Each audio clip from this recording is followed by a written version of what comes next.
마태복음 11장 2절부터 11절까지 제가 봉독합니다.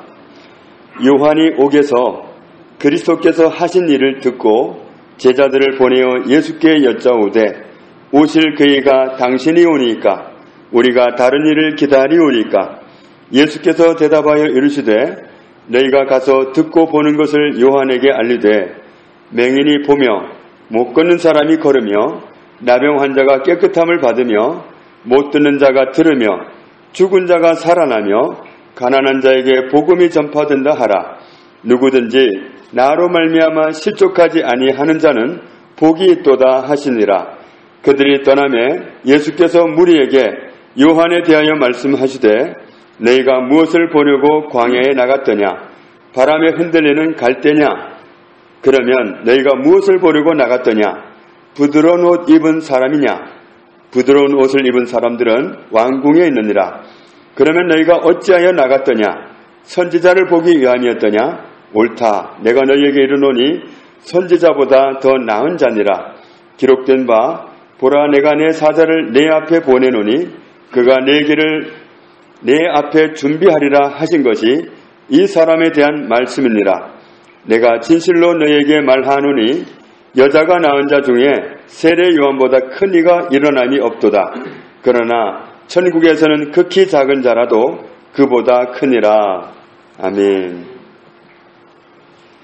세례 요한은 태어나는 과정부터 평범하지가 않았습니다. 누가복음 1장 15절에 보면 세례 요한은 모태에서부터 성령의 충만함을 예언받은 사람입니다. 모태에서부터 정말 그 갓난아기 나기도 전에 이미 성령 충만하게 그렇게 잉태된 사람이 세례 요한입니다. 또 누가복음 1장 41절에 보면 그를 임신한 어머니가 그를 임신했을 때 이미 성령의 충만함을 받았다.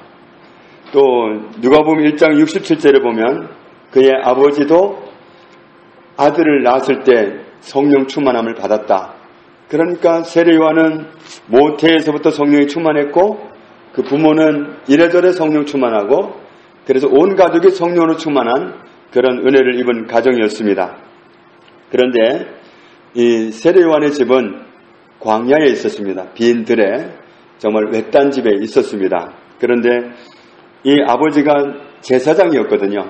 제사장이었는데 이 집이 빈들에 있다 보니까 광야에 있다 보니까 그 아이를 정말 오랜만에 이제 잉태하게 된 겁니다. 나이가 많아서 천사가 나타나가지고 제사장으로 하나님의 성전에서 봉사할 때 천사가 나타나가지고 깜짝 놀랐죠. 그래서 네가 잉태하리라, 아들을 낳으리라. 그러면서 그 아들이 오시는 구세주의 앞길을 예비하는 그런 아들이 되리라는 그런 예언을 천사가 전해줍니다. 그래서 누가복음 1장 80절에 보면 아이가 자라며 심령이 강하여지며 이스라엘에게 나타나는 날까지 빈들에 있으니라. 집이 빈들이었기 때문에 웬만한 집을 찾아볼 수 없는 외딴 집에 있었기 때문에 그런 집에서 살았다. 또 누가복음 3장 2절에 보면 안나스와 가야바가 대제사장으로 있을 때에 하나님의 말씀이 어디에 임했느냐면 빈들에서 사가랴의 아들 요한에게 임한지라. 정말 사람들은 다르게 생각합니다. 잘 배우고 정말 인류로 배우고 그러면 거기에 하나님이 임할 거라고 생각하지만 정말 빈들에 살기 때문에 외딴 집에 살기 때문에 친구도 없고 그 외딴 데 사는 요한에게 하나님의 말씀이 임했다. 하나님의 말씀이 빈들에 있는 그 외딴 동네에 사는 그 외로운 사람에게 말씀이 임했다. 그렇게 성경은 말씀합니다. 세례 요한이 증거한 메시지를 보면 마가복음 1장 7절에 나보다 능력 많으신 이가 내 뒤에 오시나니 나는 굽혀 그의 신발끈을 풀기도 감당하지 못하겠노라. 나는 너희에게 물로 세례를 베풀었거니와 그는 너희에게 성령으로 세례를 베푸시리라. 내 뒤에 오시는 분이 계시다. 너희가 그토록 기다리시는 구세주가 메시아가 오고 계시다. 나는 그분의 신발끈도 풀어줄 자격이 없다. 그분은 오셔서 성령으로 세례를 주시리라. 그렇게 찾아오는 사람들에게 말씀을 선포했습니다. 또 마태복음 3장 1절에 보면 그때 세례요한이 이르러 유대 광야에서 전파하여 말하되 회개하라 천국이 가까이 왔느니라 하였으니 그는 선지자 이사야를 통하여서 말씀하신 자라. 일러스되 광야에 외치는 자의 소리가 있어 이르되 너희는 주의 길을 준비하라 그가 오실 길을 곧게 하라 하였느니라. 이렇게 예언된 대로 그 일을 감당하기 위해서 온 사람이 바로 세례 요한이었습니다. 요한복음 1장 3절에 보면 세례 요한은 자기를 소개하기를 이렇게 소개합니다. 나는 선지자 이사야의 말과 같이 주의 길을 곧게 하라고 광야에서 외치는 자의 소리로라. 자기는 그 말씀대로 광야에서 외치는 자의 소리다. 정말 그는 광야에 있었습니다. 광야로 찾아간 게 아니라 그의 집이 광야입니다. 그의 집이 빈들이었습니다. 그런 외딴 곳에 살았는데 요한복음 1장을 좀 보겠습니다. 요한복음 1장 26절 보면은 요한이 대답하되 나는 물로 세례를 베풀거니와 너희 가운데 너희가 알지 못하는 한 사람이 있었으니 곧 내 뒤에 오신 그이라. 나는 그의 신발끈을 풀기도 감당하지 못하겠노라 하더라.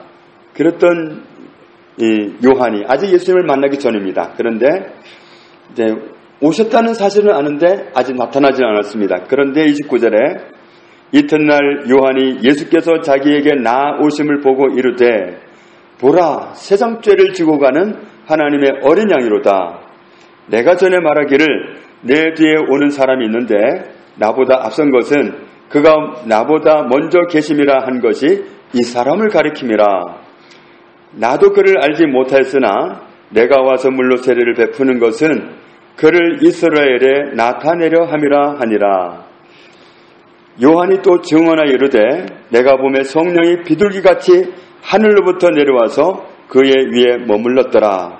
그러면서 하는 말이 나도 그를 알지 못하였으나 나를 보내어 물로 세례를 베풀라 하시니 그이가 나에게 말씀하시되 성령이 내려서 누구 위에든지 머무는 것을 보거든 그가 곧 성령으로 세례 베푸는 이인 줄 알라 하셨기에 34절 같이 읽습니다.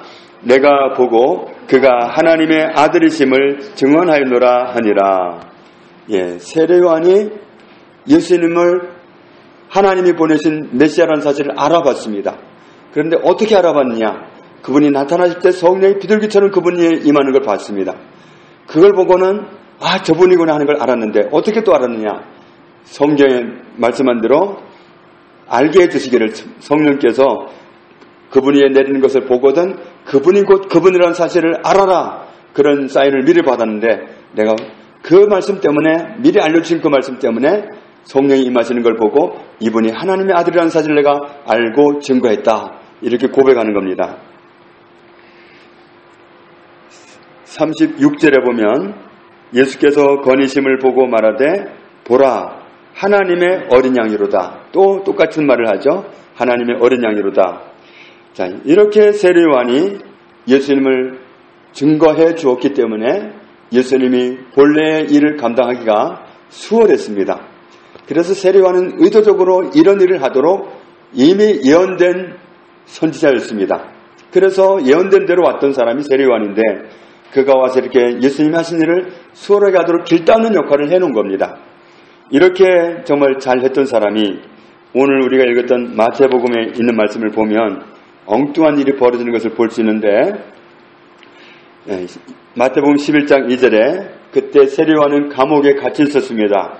감옥에 갇혀 있던 요한이 예수님에게 자기 제자 두 사람을 보냈습니다. 보내가지고 뭘 했느냐 하면 가서 질문 좀 받아갖고 와라. 질문하고 대답 좀 받아와라 그랬습니다. 그런데 그 질문이 뭐냐면 오실 그이가 당신이 오니까 우리가 다른 일을 기다리오니까 그가 감옥에 가기 전에는 이분이 예수 그리스도라고 그렇게 목청껏 외쳤던 그 사람이 그 예수님에게 대놓고 제자를 보내서 하는 말이 오실 그분이 당신이 맞습니까? 우리가 딴 분을 기다려야 됩니까? 이런 황당한 질문을 하도록 만듭니다. 이게 정말 이게 무슨 일입니까? 본인이 증거해놓고 이번엔 하나님의 아들이다. 증거가 있다. 나에게 말씀하시는 분이 성령이 임하는 걸 보거든 그분이 하나님의 아들이라는 사실을 알아라. 그런데 성령이 임하셨다. 그러니 이분이 하나님의 아들이다. 하나님의 어린 양이다. 그렇게 증거했던 세례요한이 다시 그 예수님 본인에게 제자를 보내가지고는 오실 그분이 맞습니까? 땀을 기다려야 됩니까? 이렇게 질문을 하게 했다는 거예요. 그러니까 이게 앞뒤가 안 맞는 일이 돼버린 거죠. 자, 그런데 그때 예수님은 구약 성경에 메시아가 오시면 이런 일을 하리라는 것이 예언되어 있습니다. 5절에 보면 맹인이 보고 못 걷는 사람이 걷고 나병 환자가 깨끗함을 받고 못 듣는 자가 듣고 죽은 자가 살아나고 가난한 자에게 복음이 전파되고 이런 일이 일어나리라. 거기에 주가 달려있죠. 이사야 35장 4절 6절 이렇게 예언이 되어 있는데 이 말씀대로 지금 그 일이 여기에서 이루어지고 있다고 너희가 가서 세례요한에게 말해줘라. 이렇게 해서 보냅니다. 보내고 나서 하시는 말씀이 6절 같이 읽습니다. 누구든지 나로 말미암아 실족하지 아니하는 자는 복이 있도다 하시니라. 자, 누구든지 예수님 때문에 실족하지 않는 사람이 복이 있다. 자, 예수님 때문에도 실족할 수 있다는 겁니다. 하나님 때문에도 실족할 수 있다는 겁니다. 하나님께 실망해버리고 예수님께 실망해버리면 그러면 실족할 수 있습니다. 그렇게 될 수 있다는 겁니다. 그런데 그렇게 안 되는 사람이 복이 있다. 예수님께 실족 안 하는 사람, 하나님께 실족 안 하는 사람이 복이 있다. 그런 사람이 행복하다. 예수님이 기껏 잘 믿다가 어느 날 시험 들어가지고 예수님 안 믿겠다고, 나 삐졌다고 그러면서 나 이제 안 믿겠다고 그렇게 돌아서 버린다면 그 사람은 복을 잃은 사람이고, 그렇게 실족 안 하는 사람이 복이 있다. 그러니까 실족할 만한 일이 있을 수 있다는 말씀입니다. 세례 요한이 결국은 실족했다는 표현이에요. 예수님의 말씀은 세례 요한이 지금 실족했다. 나한테 시험 들었다. 나한테 실족했다. 그럼 예수님이 세례 요한에게 뭘 잘못했까니? 뭘 잘못했는데? 욕이라도 했나?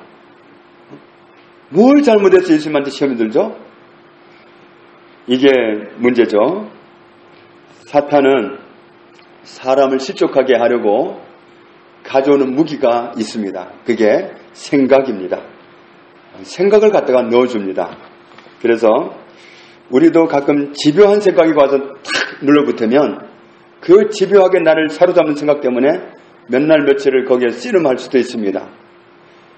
이게 뭐야 하고 그 생각에 붙잡혀가지고 며칠을 고생할 수도 있어요. 사탄은 어떤 생각을 가져와서 나를 막 휘젓습니다. 그렇게 휘둘리게 되면 우리가 정말 몇 날 며칠을 허비하게 되는 거죠.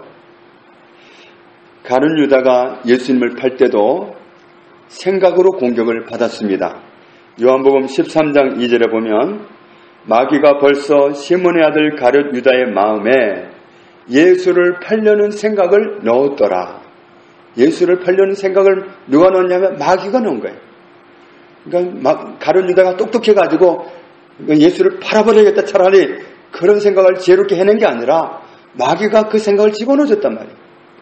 그런데 이 가룟 유다는 자기가 똑똑한 줄 알고 자기가 기막힌 발상을 한 줄 알고 그 생각에 매달려가지고 막 몇 날 며칠 고민하다가 예수를 팔아버린 거예요. 그렇게 실족하는 겁니다. 사탄이 사람을 실족시키는 방법이 그거예요. 어떤 생각을 가져와서 막 작업을 해요. 그러면 그것을 정말 우리가 차단할 수 있으면 안 말려드는 건데 거기에 말려들면 거기 빨려 들어가가지고 같이 막 뒹굴다가 예수님한테 실족하는 겁니다. 예수님 뭘 잘못했거니요? 아니에요. 예수님 욕을 했다든지 뭘 잘못한 게 아무것도 없어요. 그런데 스스로 실족해. 왜냐하면 마귀가 주는 생각을 가지고 거기에 말려들어서 그렇습니다. 그러니까 사탄에게 놀아나지 않으려면 걔들이 어떤 생각을 넣어줄 때 우리가 거기에 말려들지 말아야 됩니다. 사탄은 생각을 넣어주는 존재다. 이걸 우리가 염두에 두고 있다가 어떤 생각을 정말 나를 황당하게 하고 정말 힘들게 하는 생각을 주면 뿌리쳐야 돼요. 특징이 뭐냐면 사탄이 주는 생각을 받아들이면 내가 힘들어져요. 마음이 편치가 않아요.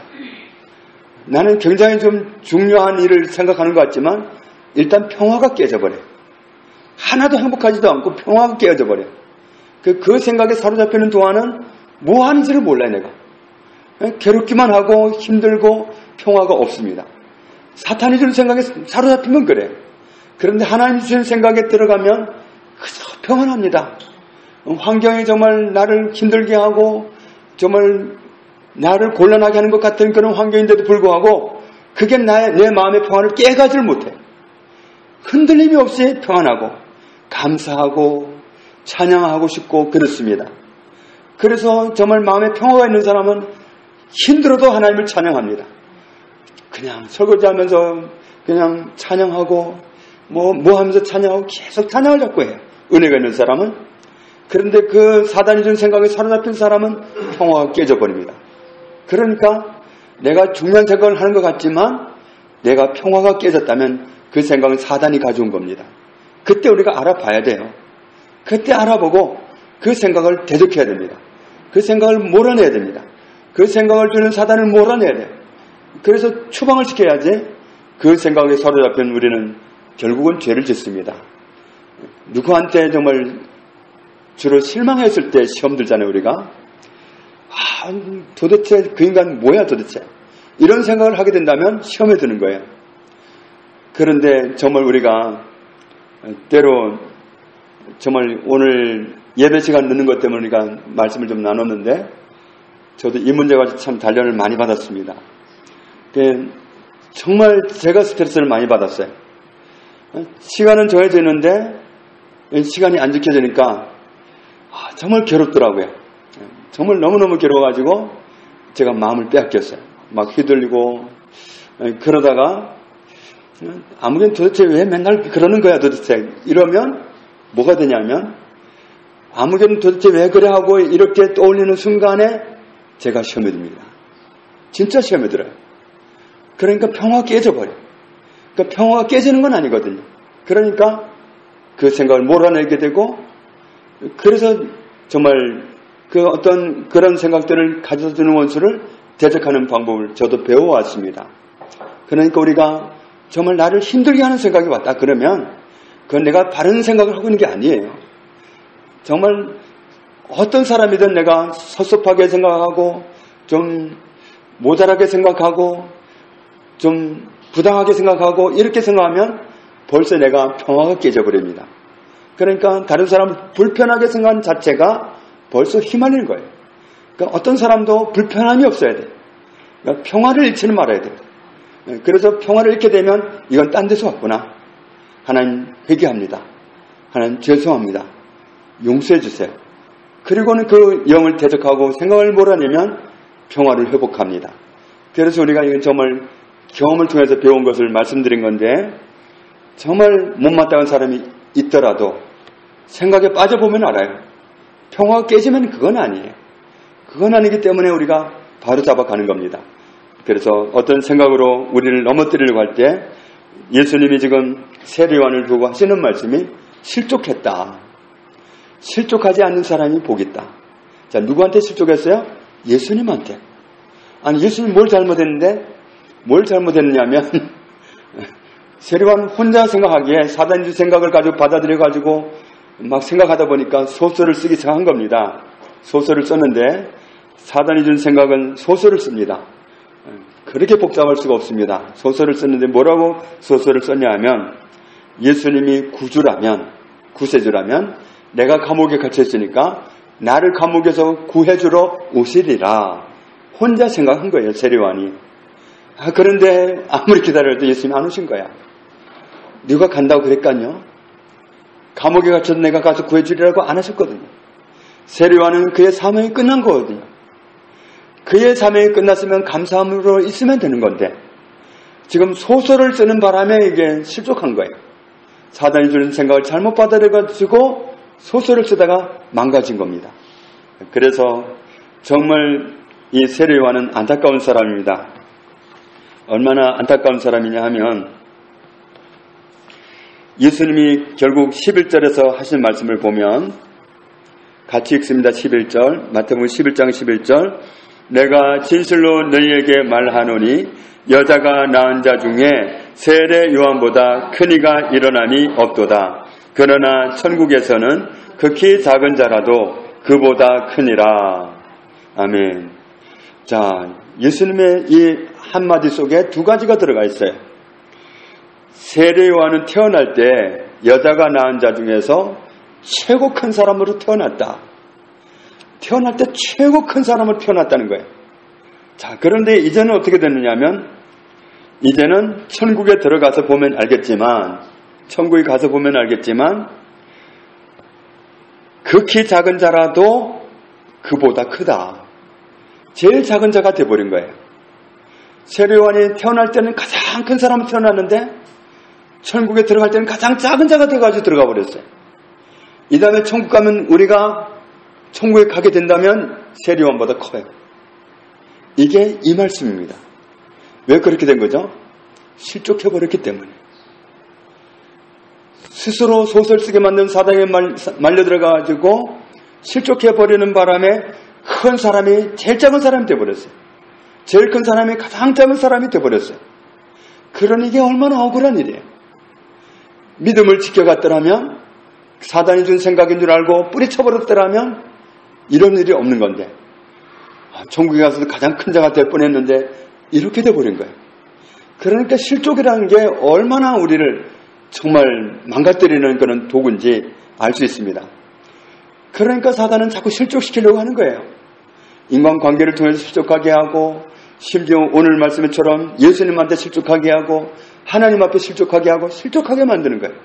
실족하면 천국에 가도 제일 낮은 자가 되어버리거든요. 못 들어갈 수도 있거든요. 아주 크게 시험 들면 못 들어갈 수도 있잖아요. 그러니까 실족하게 되면 이게 엄청난 손해를 보는 겁니다. 그래서 실족하지 않는 사람이 복이 있다.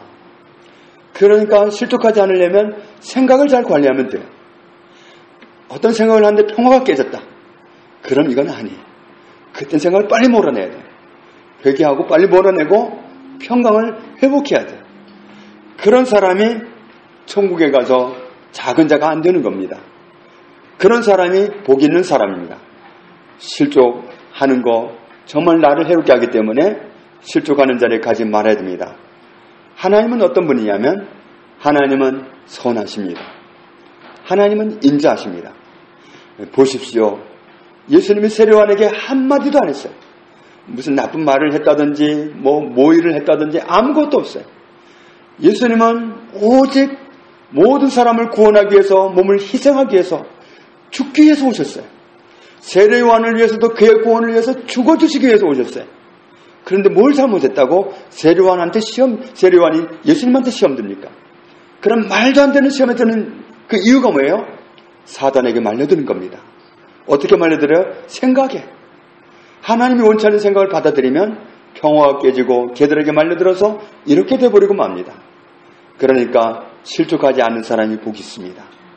우리가 실족하지 말아야 됩니다. 절대로 실족하지 말아야 됩니다. 사람에게도 실족하지 말고 더 나아가서 예수님에게, 하나님에게 실족하지 말아야 됩니다. 하나님은 절대로 선하십니다. 하나님은 절대로 인자하십니다. 영원히 인자하시고 영원히 선하십니다. 그분에게 시험 든다는 자체가 이건 말이 안 되는 일입니다. 그 말이 안 되는 그 시험에 얼마나 많은 사람들이 말려들고 있는지 모릅니다. 이 세례왕 같은 분도 말려들었어요. 그러니까 장담할 수는 없습니다.